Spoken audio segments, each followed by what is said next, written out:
India's draft National Education Policy recognizes that the country is facing a severe learning crisis, with large proportions of elementary school students failing to attain even foundational literacy and numeracy. Children begin to fall behind almost as soon as they enter school. Given the importance of the early years in a child's physical, cognitive, and emotional development, the roots of this crisis may lie in what children do and what they learn even before they enter school. ASER 2019 Early Years was designed to explore this issue.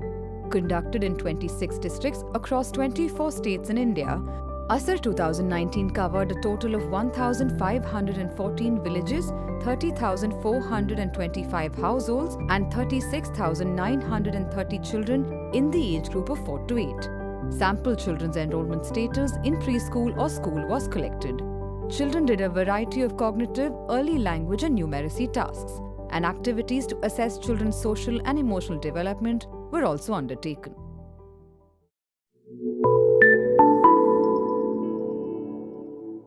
ASER 2019 finds that more than 90% of children in the 4 to 8 age group are enrolled in some type of educational institution.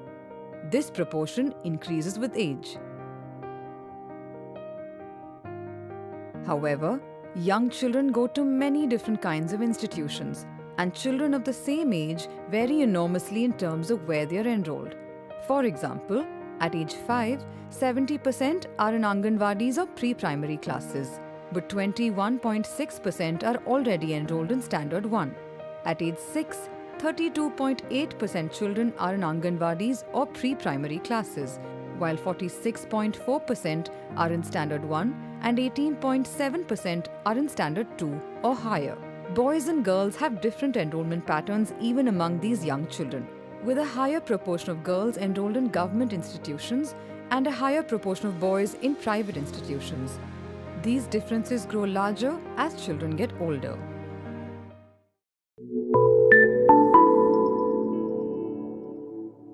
National policy recommends that children aged 4 and 5 should be in pre-primary grades. However, there is variation in the kinds of preschool facilities that are available across states. As a result, what these young children do varies across the country.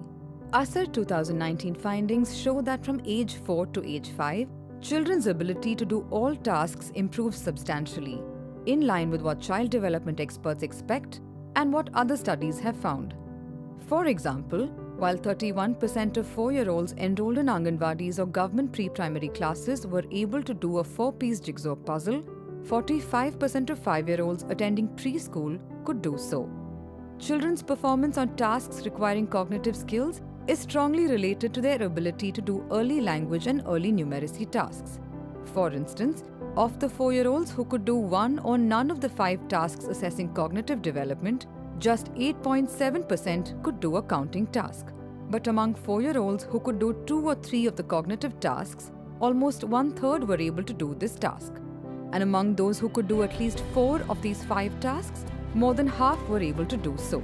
This suggests that focusing on play-based activities that build memory, reasoning, and problem-solving abilities is more productive than an early focus on content knowledge.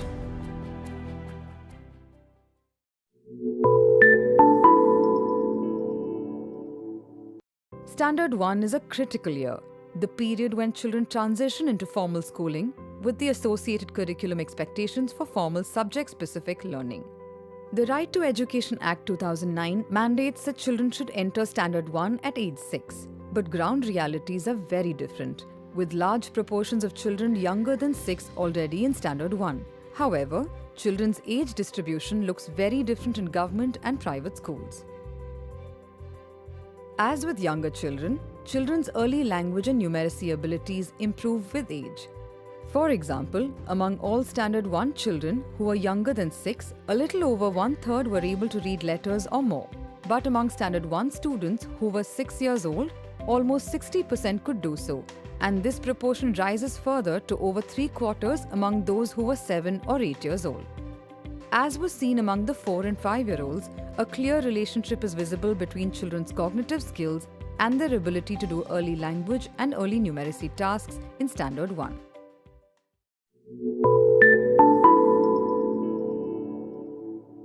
In the first few years of primary school, children's progress towards developing foundational reading and arithmetic abilities should be consolidated, giving them a solid base on which to build. Findings from ASER 2019 show that children's skills and abilities improve in each subsequent grade. But the huge jump in curriculum expectations for each grade means that by Standard 3, their early language and numeracy outcomes are already well behind curriculum expectations. For example, children's ability to read Standard 1 level text improves from 34.8% of children in Standard 2 to 50.8% children in Standard 3. This means that half of all children in Standard 3 are already at least 2 years behind where the curriculum expects them to be.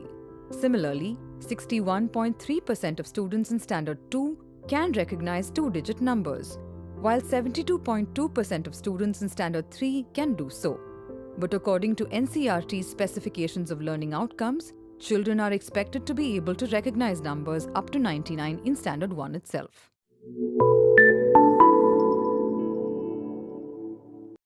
Three key implications emerge from ASER 2019 early years findings related to institutions, norms, and curricular focus. Anganwadis cater to large proportions of children well before they can enter pre-primary grades. The already significant scale of this network can be leveraged to reach those children who remain unreached. At the same time, school readiness activities need to be strengthened in Anganwadis. Data from ASER 2019 early years shows clearly that performance on cognitive, early language, early numeracy, and social and emotional learning tasks is closely related to children's age, with older children doing better than younger ones. If children enter Standard 1 too young, it puts them at a learning disadvantage which is difficult to overcome.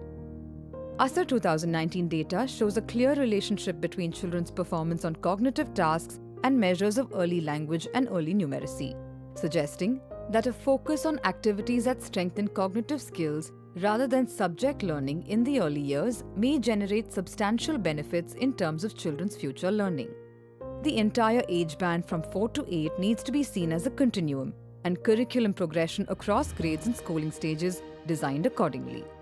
2020 marks the 10th anniversary of the Right to Education Act. This is a good moment to focus on how to support our young children so that they can indeed benefit as they should from this important right and ensure that 10 years later they complete secondary school as well-equipped and well-rounded citizens of India.